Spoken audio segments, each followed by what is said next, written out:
अपने पसंदीदा शो के फुल एपिसोड देखने के लिए अभी डाउनलोड करें दंगल प्ले ऐप।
ওই কাল রাতে বন্ধুরা খাওয়ানোর কথা বলছিল, তাই তাতে একটু ব্যস্ত হয়ে গেছিলাম।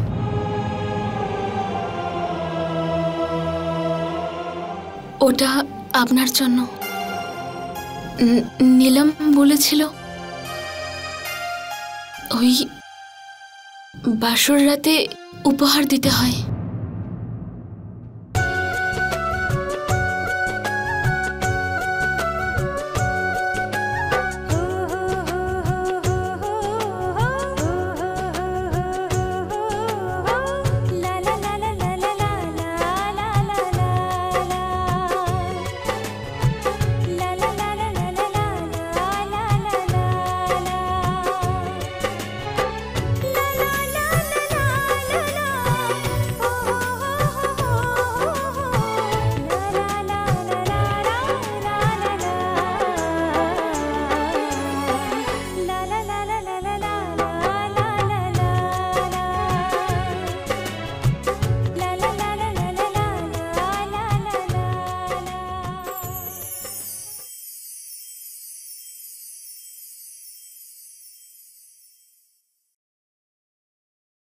খুব সুন্দর এটা।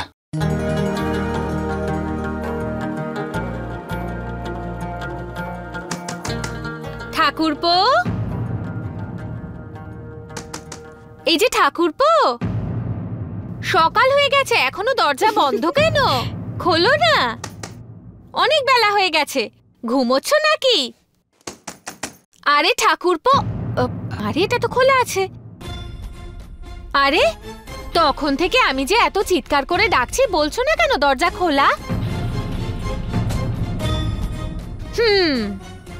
এই যে বিনা, দেখেছিস আমাদের দেখানোর জন্য নদীর দুই পাড়ের মতো দুজনে কিরকম দূরে দূরে দাঁড়িয়ে আছে কেন?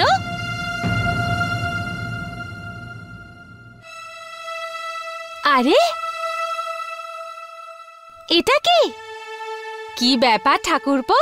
মনে হচ্ছে কাল রাত বউয়ের মন জিততে সারা রাত বাঁশিতে মিষ্টি সুর শুনিয়েই গেছে। তাই করেছে না? ওফো, আমিও না। বউয়ের মন তো প্রথম দিনই জিতে নিয়েছিল, যেদিন সবার থেকে বাঁচালো। নাও ভাই। আরে এটা কি ঠাকুরপো? ভগবান রাম নিজের ভাগ্নি ঠাকুরপোর চোখ মুখটা এইরকম কালো কেন করে দিয়েছো? দেখো তো চোখের নিচে কেমন কালো কালো ছাপ পড়ে গেছে। রাত জেগেছো কেন? হ্যাঁ, আমারও সারা রাত ঘুম আসেনি। আর কি করেই বা ঘুমোতাম আমি? ওই যে ও আছে না, ওর বড় বড় গোল গোল চোখ দেখিয়ে আমাকে ভয় দেখালো আর বাইরে বার করে দিল। আমি সারা রাত বাইরে শুয়েছিলাম আর মশা কামড়ে কামড়ে আমাকে অর্ধেক করে দিয়েছে। দেখ ভাই, আমি না আর কোনোদিন বাইরে শোবো না। মুরলি ভাই, তুই তোর সঙ্গে আমাকে ভেতরে শুতে নিবি তো? হ্যাঁ ভাই। কি কথা বলছো তুমি ডমরুদা? একদম এরকমই করবে। কি করবে বলো তো? তোমার যে মুরলি ভাই রয়েছে, ও সারা রাত বাঁশি বাজাবে আর তুমি ঢোল বাজাতে থাকবে। আর আমাদের নতুন বউ কপাল চাপড়ে চাপড়ে গান করবে যে কোথায় এসে ফেসেছি। হ্যাঁ, খুব মজা হবে তাহলে, বুঝলি? দেখ, একদম ঠিক বলছো। কিন্তু ও কি কিছু বাজাতে পারে না নাকি ভাই? ও মাথা কেন চাপড়াবে?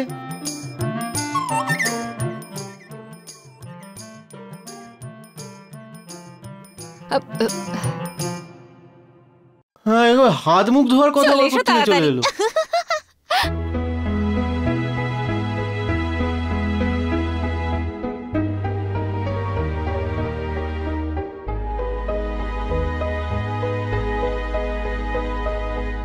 কি জানি ছোট বৌমা কাল কি ভেবেছে। মুরলী কাল অনেক রাত পর্যন্ত বাড়ি ফেরেনি। এই যে মা, আপনি না চিন্তা করার জন্য খালি বাহানা খোঁজেন, ঠিক আছে? আরে এখনই ঠাকুরপোর সাথে কথা হলো আমার, সারা রাত বাইরে ছিল না ও, বন্ধুদের সঙ্গে দেখা করতে গেছিল, দেখা করে তাড়াতাড়ি ফিরেও এসেছিল। আর বাকি রইল আপনার ছোট বউয়ের কথা, বলে দিচ্ছি। আরে ভাগ্য করে নিজের শ্বশুর বাড়ি পেয়েছে, বুঝেছেন? প্রথম রাত ও হয়তো বাঁশি শুনেই কাটিয়েছে। আরে আমি নিজের চোখে দেখলাম ঠাকুরপোর হাতে একটা বাঁশি আছে। কি জানি ও প্রাসাদ থেকে এসেছে, ওর এই ভাঙাচোরা বাড়ি কেমন লাগবে। এখন তো এত মশা হয়েছে জানো, রাতে 4 ঘন্টা কারেন্ট ছিল না। গরমের জ্বালায়ও ঠিক মতো ঘুমোতে পেরেছি কিনা কে জানে। এবার তো মনে হচ্ছে ঠান্ডা দেরিতেই পড়বে। যদি তাড়াতাড়ি ঠান্ডাটা পড়তো তাহলে অন্তত এই সমস্যাটা হতো না। শোনো না, একটা কথা বলবো? কি জানি কেন আমার নিজেকে অপরাধী মনে হচ্ছে। বিয়েটা তো আমরা দিয়ে দিলাম, কিন্তু আমরা ওই মেয়েটার সাথে কোনো অন্যায় করে ফেললাম না তো? রাজকুমারীর মতো বড় হয়েছে ও, আর আমরা এখানেই বাড়িতে। ভগবান রাম, তোমার ভাগ্নির কি দশা দেখো। আরে এত ভালোবাসা, এত চিন্তা ওর জন্য, যে এই বাড়িতে এসেছে একদিনও হয়নি। আর আমি যে এত বছর ধরে এই বাড়িতে আছি, আমার ব্যাপারে কোনো চিন্তা নেই। আরে মশাগুলো কি আমার বাপের বাড়ির নাকি যে আমাকে কামড়াবে না? সারা রাত চুলকোতে চুলকোতে ঘুমোতেই পারি না। কিন্তু মা, আজ পর্যন্ত আমার জন্য উফ পর্যন্ত করলেন না আপনি। আর ওর জন্য চিন্তায় যেন নদীতে ঝাঁপ দেবেন আপনি। হ্যাঁ, তুমি এরকম কেন ভাবছো? আরে আমি কেন বলবো না? আরে রামের ভাগ্নি আমি কোনো ছোট বাড়ির মেয়ে নই। রামের দিব্যি বলছি, আমার বাবাও না খুব বড় লোক ছিল। কিন্তু দেখুন, আমাকে দেখুন, কিন্তু আমি আপনাদের সবার সঙ্গে কিভাবে মিশে গিয়েছি বলুন? আমার কোনো সম্মানই নেই। আরে কি কথার কি মানে বার করছো তুমি? তোমার বাবা এত বড় লোক ছিল নাকি? নতুন বৌদির বাড়িটা দেখেছো? দেখে মনে হচ্ছিল তাজমহল, আগ্রার তাজমহল। আর তোমার বাড়িটা দেখে মনে হয় যেন তাজমহলের সামনে একটা পানের দোকান।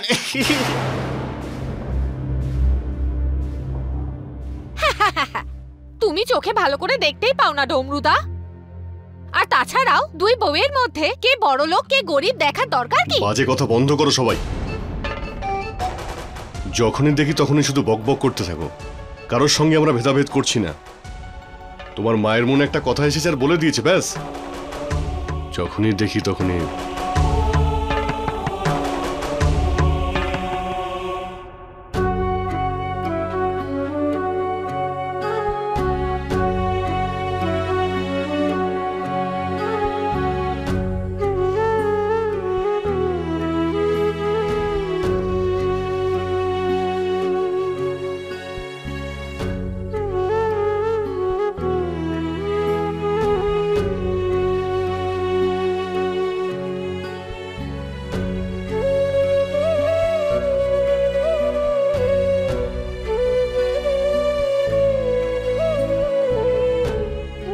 এখানে বাথরুম খুব ছোট, আর জল 24 ঘন্টা আসে না, সেই জন্য সবকিছু ভর্তি করে রাখতে হয়।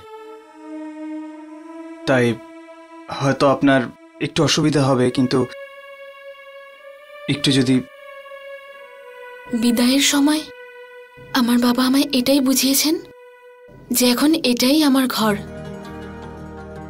আর নিজের ঘরে কখনো অসুবিধা হতে পারে নাকি।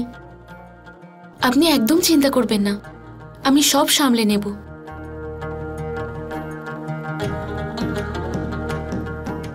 হ্যাঁ, এখান থেকে বেরিয়ে বাঁ দিকে বাথরুম, আপনি গিয়ে ফ্রেশ হয়ে নিন।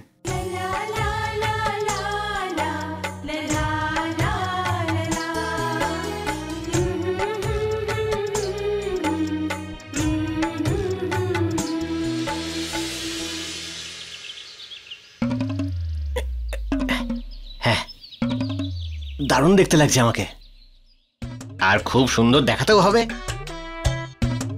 অনেক বড় লোকের আত্মীয় হয়ে গেছি আমি। ডমরু বাবা, এদিকে একটু দেখো না, ভালো লাগছে না আমাকে? হ্যাঁ বাবা, খুব ভালো লাগছে। তাই না বাবা? হ্যাঁ। সবাই দেখে এটাই ভাববে যে দারুণ দেখতে লাগছে আমাকে। মা, মা দেখো ভালো লাগছে না আমাকে? সিনেমার হিরোর মতো লাগছে না আমাকে? আরে মা, মা আই হেট টিয়ার্স মা।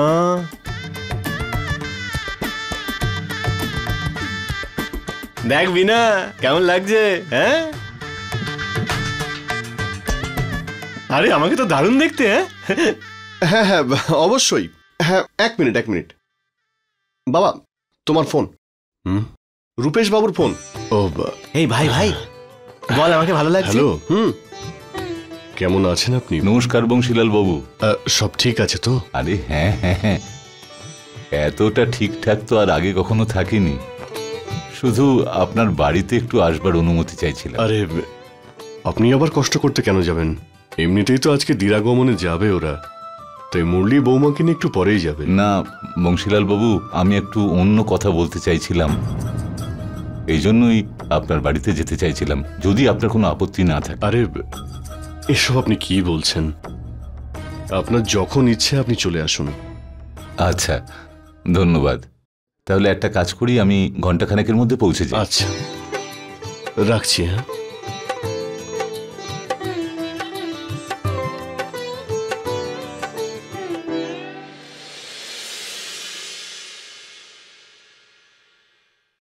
কি বলছিলেন রূপেশ বাবু? আসলে উনি 1 ঘন্টার মধ্যে এখানে আসছেন। আরে বাহ। এই মৃগাঙ্ক, তুই ইউনিফর্ম পরিসনি কেন? চাকরিতে যাবি না নাকি? ইউনিফর্ম?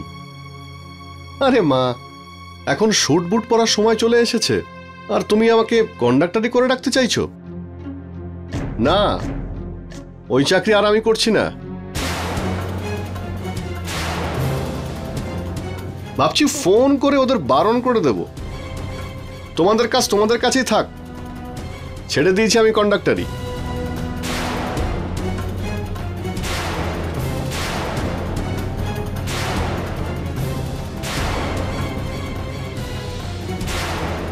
হ্যাঁ, একদম ঠিক কাজ করেছো তুমি। হ্যাঁ,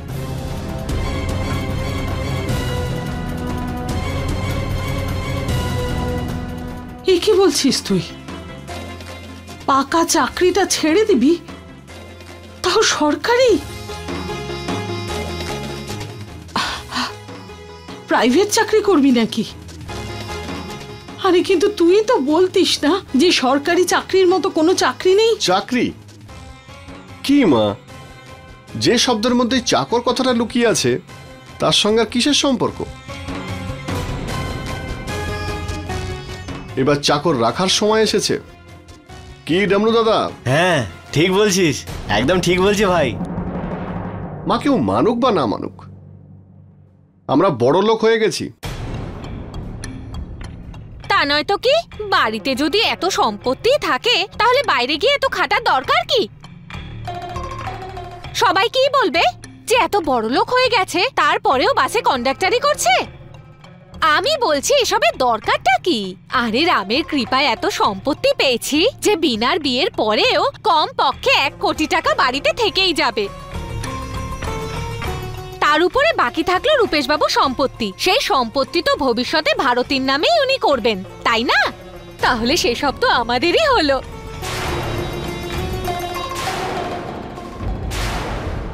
এসব কি বলছো তোমরা? হ্যাঁ, কি রে মৃগাঙ্ক, তোকে এই শিক্ষা দিয়েছি আমি?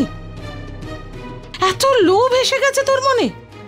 একটা কথা শুনে রাখ, না রূপেশ বাবুর কাছ থেকে কেউ কিছু নেবে, আর না তো কেউ রূপেশ বাবুর জিনিসে অধিকার ফলাবে, বুঝেছ? সব যা কিছু আছে সেই সব কিছু ছোট বৌমা আর মুরলির। তাতে কি মুরলি কি আমাদের নয় নাকি? আরে ওকে নিজের ভাই মনে করি। কতবার তো নিজে না খেয়ে খিদে রেখে ওকে খাইয়েছি। আজ পর্যন্ত আমাদের যা কিছু সব ওর, কিন্তু আজ ওর কিছু হলে আমাদের হবে না কেন? আরে মুরলি কি আমাদের ভালোবাসে না নাকি? ঠিক বলছে তো? ও কি চাইবে বলুন? হ্যাঁ, নিজে এত বড়লোক হয়ে যাবে, আর বাবা মানুষের বিয়ে বাড়িতে গিয়ে কাস্তে কাস্তে বাঁশি বাজাবে। আর ওর দাদা বাসে চাকরি করে আটানা চারানা জমাতে থাকবে সারা জীবন ভর। আর তাছাড়াও আমরা কি মুরলির সব সম্পত্তি নষ্ট করে দেব নাকি? রামের ভাগ নিয়ে আমি যা কিছু করব মুরলিকে জিজ্ঞাসা করেই করব, ঠিক আছে? সব বাজে কথা বলা বন্ধ করো।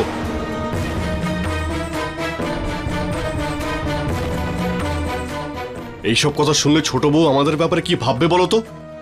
হ্যাঁ, ব্যাস মিনা, তুই পুজোর জন্য ওদের দুজনকে ডেকে আনতো।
আরে ওই গেরা মেয়েটা, ওই বামন যাকে আমরা কলেজে জোকার বলে বলে খ্যাপাচ্ছিলাম, মজা করছিলাম, ওকে নিয়ে হাসাহাসি করছিলাম, তুই তো ভাই ওর সঙ্গে বিয়ে।